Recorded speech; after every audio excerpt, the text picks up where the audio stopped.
2. Hello, and welcome again to another edition of the Church Solutions Podcast. Hello, my name is Steve Lacy. And I'm Phil Thompson. We come to you just about every week here. We've been doing this for like 15 years. And, well, it's not been 15 years, but we've been doing it for a long time. This is like, I don't know, well over 200 of these podcasts. We did video and audio like 9 or 10 years ago. So we've been doing this a long time. So thank you so much for spending some time with us today. We're a tech company, and we do other things besides tech. We like to help churches and ministries. So what question are we answering today? What question are we going to answer today? Because we're the experts in this thing. Together, you and I have over 95 years of ministry experience, just about, actually. That's not that far off, you know. I know, that's kind of scary. It's really not that far off. I'm doing this over 40 years. And you've been involved in your church stuff for well over 30, right? So, all right. So from time to time, I get people asking, hey, do you guys have an executive pastor? And asking me maybe at my church or other places. So I thought we would talk today a little bit about, should you hire an executive pastor? Yeah. So I guess we should. The answer is yes. Is that what you just said? I guess we should first start off with what the heck is an executive pastor? Yeah. So there's different ideas on this actually out there a little bit, but it just depends on what you want to make it. But for the most part, an executive pastor is usually somebody who has some ministry capability. They can speak. They have some pastoral experience, so they can work with people, but they also have really a strong administrative gift. Yes, I guess that's, yeah. And so I think probably a lot of churches have somebody that handles their business for the most part. There's a business manager or church manager. And I think the way I would personally define this is I would say that, your church manager, your church business manager might be somebody on the board, somebody perhaps that you have put on staff that has business background, has administrative background, but they may not really be qualified to do ministerial, pastoral stuff. You know what I'm saying? Stuff that's dealing with people and maybe even leading people, because you can handle, you can balance the books, you can work with Excel spreadsheets, but you may not be good at leading people and managing people. So I would say an executive pastor has more of those capabilities of leading than a businessman? Are you comparing a business manager? I'm comparing the two of them, because a lot of people will have business managers in their church. I mean, usually your church gets big enough, the pastor realizes, hey, I need somebody to handle the business here. So there's a lot of times a difference. There's many times people handling your business, paying your bills, right, doing all that stuff. Right. Okay. Do you follow me? Yeah. So you're just differentiating business manager from executive pastor. Yeah, so that's right. All right. So now I was just go ahead. Yeah. I was distinguishing executive pastor from senior pastor. No, I'm talking business manager here. We'll talk about senior pastor in a moment. But I bring up the two, business manager versus executive pastor, because sometimes they get mixed up a little bit, and sometimes their roles are interchangeable. I mean, they are very similar in many ways. But the way I would define an executive pastor is somebody that they might be the guy paying your bills. I work with a small church of about 100 people. I do that part-time. I've talked about it here before. I'm their executive pastor. So I kind of, because we're small, we're only around 100 people, I go ahead and handle most of the business stuff. And I speak occasionally, and I lead teams, and I work very closely with the senior leader. So, and that's one of the roles of an executive pastor, is that he or she works very closely with the senior leader. I character, and we have an executive pastor in my church as well. Actually, you were. I was at one point. The executive pastor. But now there's a different executive pastor. So I'm trying to just characterize the role. And I kind of see it as the guy that makes everything happen. So it's, the senior pastor is presenting the message and vision. leads Yeah, in vision. shepherding the people, doing the vision. Not necessarily shepherding as much as you might think, but go ahead. Right. That's true. That's true. You're But right. But somewhat, I mean but that, to some degree. yeah, especially at the role at our church, the senior pastor is not the shepherd at all. So, Right. but but I'm just the Sorry, executive Jeff. pastor has some characteristics of the senior pastor, but they're Mhm. the one that's rolling up their sleeves and fixing and making happen. Right. You know, Yes. making sure that the church is running, and when there's problems, they're typically the one, and they deal a lot with the physical world as well, Yes. making sure that you know, if there's a facility that needs an AC system fixed, they're the ones Right. that's going to make sure that that's all taken care of, Yeah. and that the operation of the day to day, the operation of the church is just happening. Yes. And again, this executive pastor that we're talking about here, at least in the position I would the roles I would put into it would be he or she may not actually be doing the job of chasing down somebody to fix the AC unit, but he or she would be directing maybe the maintenance team or directing people, leading teams Right. to do some of those things. Not that they don't necessarily roll up their sleeves and fix the toilet once in a while. Sometimes you have to do that. But the truth is, you know, your business manager, they pay the bills, they do different things like that. But the executive pastor would oversee all that. Right. So they're Yes. responsible. Yeah. And obviously, go ahead. We had, I mean, just characterizing, we had a business manager for a while, and they were more in the role of a bookkeeper and a CPA kind of Yes. thing. So the leadership was not there. They kind of made sure the bills were paid and looked at the income and outgoing and all that sort of thing. Executive pastor is more of a leadership role, as you were talking Exactly. earlier. Yeah. Leading teams, working with team leaders, Yeah. working with people, key Can volunteers, those can be kind of called upon to teach yeah. on a particular Yeah. Sunday, Mhm. although that's not their first Primary. gifting. Yeah. Yeah. Exactly. Yeah. So there, we answered the question. What is it? Yeah. So we haven't answered the question, should you hire? Yeah, that's the So big we question. figured out what Yeah. Yeah. what one is, and Yeah. So there's differences of opinion on when you should hire one. I think, you know, depending on the size of your church. I mean, I was talking to you off mic here a little earlier. You and I both know Dan Ryland, who used to work with John Maxwell. And Dan Ryland, in one article he wrote a while back, saying that you shouldn't hire an executive pastor until you're at least 1,000 people. And I was like looking at that, kind of scratching my head, going, I don't think I buy into that. yeah, Of course, he would say, well, you know, yeah, there's lots of business going on, lots of activities going on, but you would just have your business manager handle that stuff. But, you know, I mean, and he's way above my income tax bracket, so I'm sure he knows what he's doing. But I think there's differences of opinion, is what I'm getting at here, on when you should hire an executive pastor. Maybe man, it's true. Maybe you just need a business manager. You know what I mean?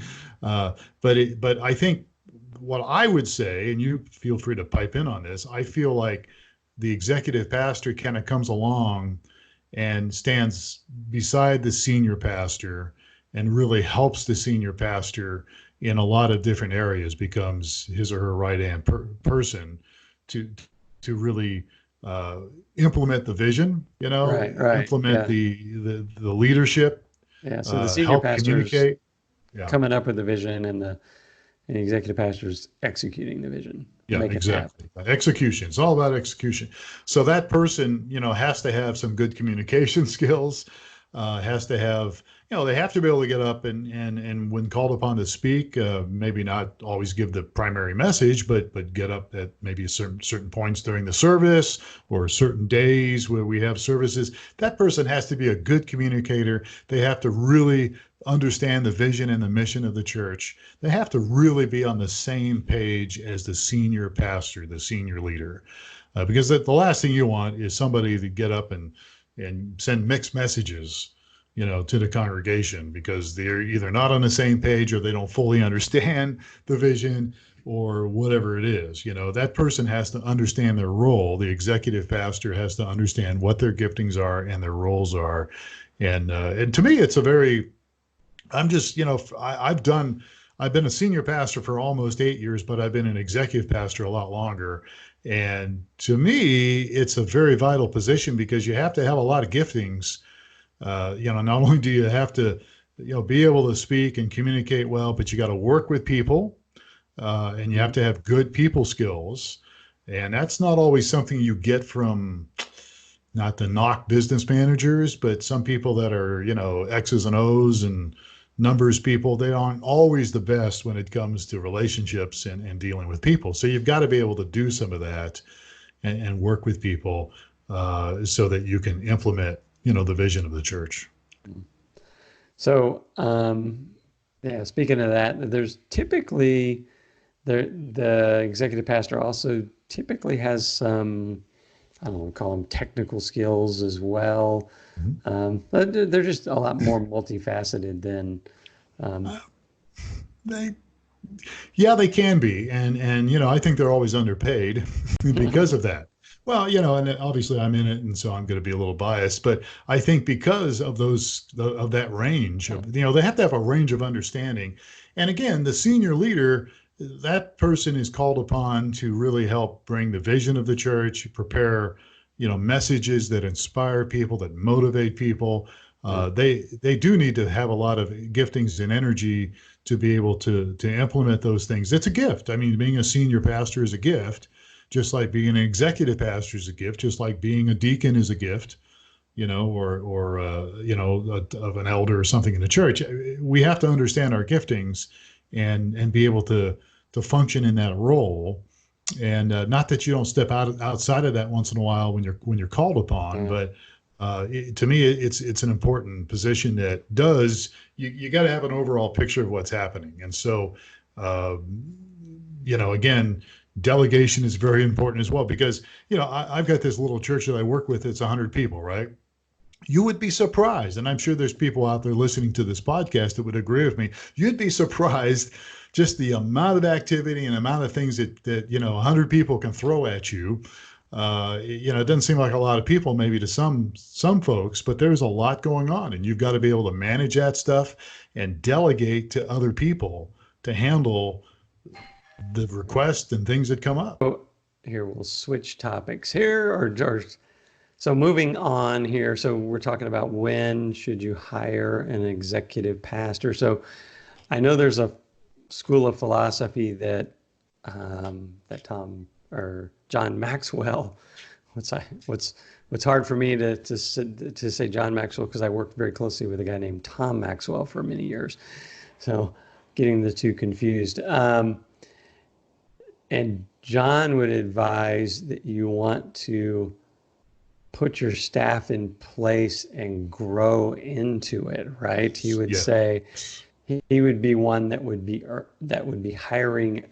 recommending that you hire one before you need one, so that your church can grow. So you're not limiting the growth of the church. You have that leadership in place.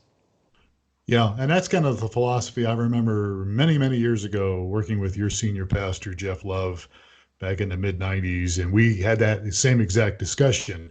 And of course, John C. Maxwell's been around for a long time, and I think that's probably where we got a lot of our thoughts and material. And that was the idea was, we're growing, we need to hire somebody. I was already involved in the church doing music and other things. And, Jeff recognized my wonderful talents when it comes to whatever it is I do. And so that's what we talked about, was growing into the position. And again, that's important to do. Now, of course, you have to have your ducks in a row. It's so easy to say you should do that, but then it's really challenging to actually do it, because you're like, we don't have the budget. We can't afford the people we have already. How are we going to hire somebody else? And that comes back down to the senior pastor, and I think the leadership team or board, whatever you want to call your group. They have to have that vision, and they have to have that understanding that, look, this is a necessary thing that we are going to need sooner or later. So how do we approach that? We got to be thinking about this. And do we step out in faith? Do we hire the person part-time if they're able to work part-time? Maybe do we do something where we kind of ease them in that position? But you do have to have a plan.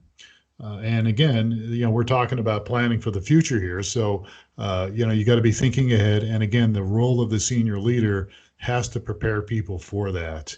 And I can't tell you how important it is to get vision out there, whatever it is you're doing, to get it out there and help people understand what it is and get their feedback and get them to hopefully embrace it, and add to it.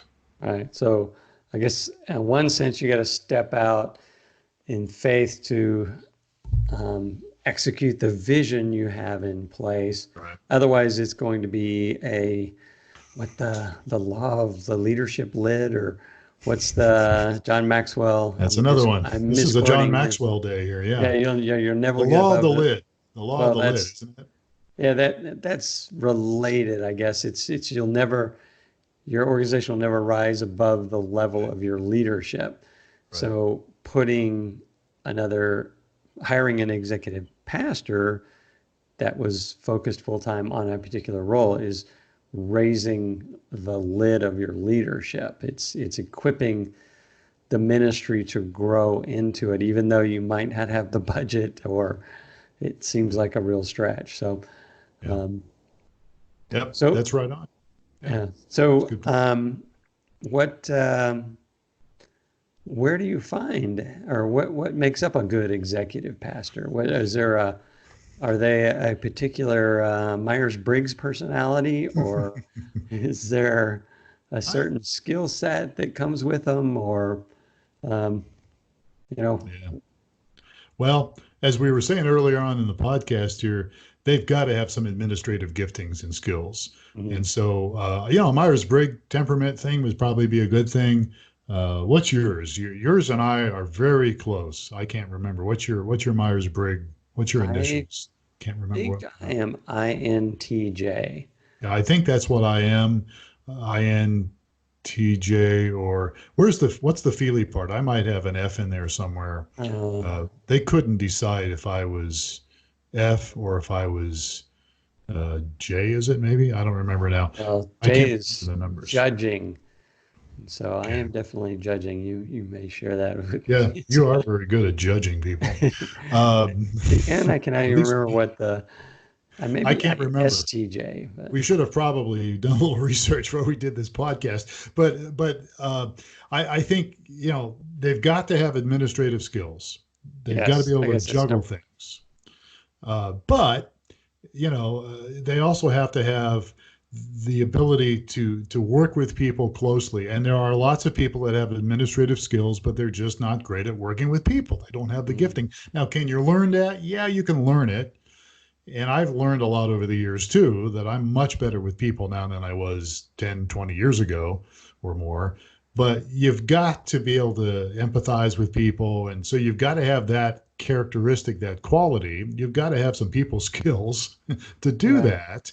And, those are very two important things. And then when it comes to some of these other ministry or church related things, being able to communicate, and some of that is, you learn that. Some of that you have to be able to understand how to present material to people, not just a sermon, although that's, I think, important, but also how to communicate to people, when you're trying to communicate the vision of the church, or you guys have a new thing you're doing, a new project or a new deal that the senior pastor strongly believes in, and the leadership of the church is, yes, we are all going with. Now, you as an executive pastor you have the role of communicating that to key either other staff, or key volunteers, or even other groups within the church. So you've got to have that ability to effectively communicate what you're trying to do. And a business person, again, no offense, there's lots of business people out there that probably can do that. But what I'm getting at, your question here is, what kind of skills do you need? Right. So I'm trying to answer. Yeah, and I'm thinking, so here's another one for you. And I would, and maybe I'm dating myself here, but Radar O'Reilly. You know who Radar O'Reilly is, right? Uh, let's tell. I've heard the term, but I can't remember it now. I can't You don't remember. remember? Who's He's he, he's the from the MASH Oh, from TV show. MASH. Oh, Yes, yeah, Radar. Radar, Okay, I didn't Radar. recognize O'Reilly, but yeah. Yeah, Okay, the isn't TV it show right? It's MASH. yes, Yeah. TV show MASH. So Radar O'Reilly, he's the guy, the colonel in Oh, charge. So he Potter. he was he was the right hand man to the. So there's Yeah. a particular element that would make him fit into this executive pastor role, but there's several things that he's lacking that would not have him fit into that role as well. True. So yes, he Yeah. wouldn't be able to stand up in front of the MASH unit and cast the vision and Right. He be a good couldn't communicator. capture their attention. Yes, but he Do is, that. Yeah. but he does have the skill of making sure that things Mhm. get done Yeah. and follow up he's more a details kind of guy, but right. Yeah. Yeah. And details are important, and again, over the years, I don't know whether it's just my age or what, but details are escaping me more and more. But the good thing about it is I have other people that I work with, at least in my ministry position here, at my church, where I can delegate some details to those people. I've got one gal that's a volunteer, and she's just awesome. I mean, she just loves details. I'm like, oh my gosh, where have you been all my life? And so, those kind of things are good. But I think when it comes to this, when you hire the right executive pastor, it gives the senior pastor that it frees them up to be able to invest more time and energy more deeply into prayer and hearing from God and communicating vision and leadership. Primarily communicating the weekend messages, and then developing things, helping develop some things like stewardship and maybe some evangelism ideas and stuff. And then that executive person can kind of take that and execute it, as you said earlier. Right. Okay. Yeah. But All right. as the when to do it, that's, I just don't think there's one pat answer to that. I mean, Well, you, you I need guess to you be, err on the side of early, right? well, that's what I would do. And I think that that's important to do. But there's various opinions out there, but I think that, you need to work with the people that are close on your leadership team, your board and when I say board, I mean, hopefully these are people that are, embracing the passion of your church and understand what you're trying to do as a leader and have discussions over this. And I wouldn't do it right away, but I would be thinking about it. I would throw it out there. I would definitely have multiple discussions with key people in your church. Those who are very much involved in your church. We've talked about this before. People that are, support the church financially, support you as a pastor. And I would have multiple discussions on that. So you don't just move real fast and hire anybody Right.